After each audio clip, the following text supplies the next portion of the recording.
یہ کہانی دو بہن بھائیوں مومن اور مومنہ کی ہے جو نہ صرف نیک اور بہادر ہیں بلکہ دین کو سمجھنے اور دوسروں کو سمجھانے کا جذبہ بھی رکھتے ہیں۔ ایک دن کھیل کے دوران میں مومن اور مومنہ کے دوست ان سے دلچسپی سے پوچھتے ہیں، تم دونوں کے نام بہت خوبصورت ہیں، مگر اسلام میں مومن اور مومنہ کا مطلب کیا ہوتا ہے؟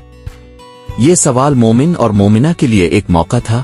وہ اپنے دوستوں کو صرف الفاظ کا مطلب نہیں بلکہ اسلامی زندگی گزارنے کا نظریہ سمجھاتے ہیں۔ مومن اپنے دوستوں کو بتاتا ہے، مومن وہ ہوتا ہے جو دل سے اللہ اور اس کے رسول پر ایمان رکھے، جو ہر وقت سچ بولے، کسی کو تکلیف نہ دے، نماز قائم کرے اور ہر عمل میں نیت اللہ کے لیے رکھے۔ پھر وہ حدیث نبوی کا مفہوم بھی شیئر کرتا ہے، مسلمان وہ ہے جس کی زبان اور ہاتھ سے دوسرے مسلمان محفوظ رہیں۔ اسی طرح مومنہ اپنی سہیلیوں کو بتاتی ہے، مومنہ ایک ایسی ایمان والی لڑکی کو کہتے ہیں جو باحیا، سچ بولنے والی، والدین کی فرمانبردار اور اللہ سے محبت کرنے والی ہو۔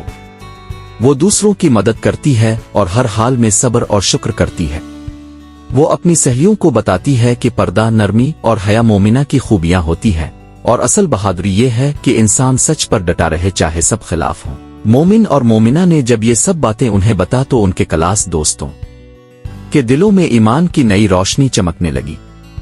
زید، فاطمہ اور دیگر دوست سوچنے لگے کہ ہم بھی بن سکتے ہیں مومن اور مومنہ اگر ہم سچ بولیں، نماز پڑھیں اور دل سے اللہ کو یاد رکھیں۔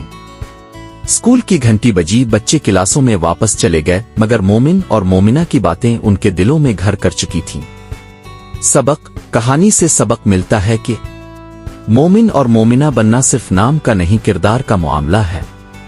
ایمان، نماز، سچائی، حیا اور دوسروں کو تکلیف نہ دینا، یہی اصل کامیابی ہے۔ نیکی کا پیغام پھیلانا بھی عبادت ہے۔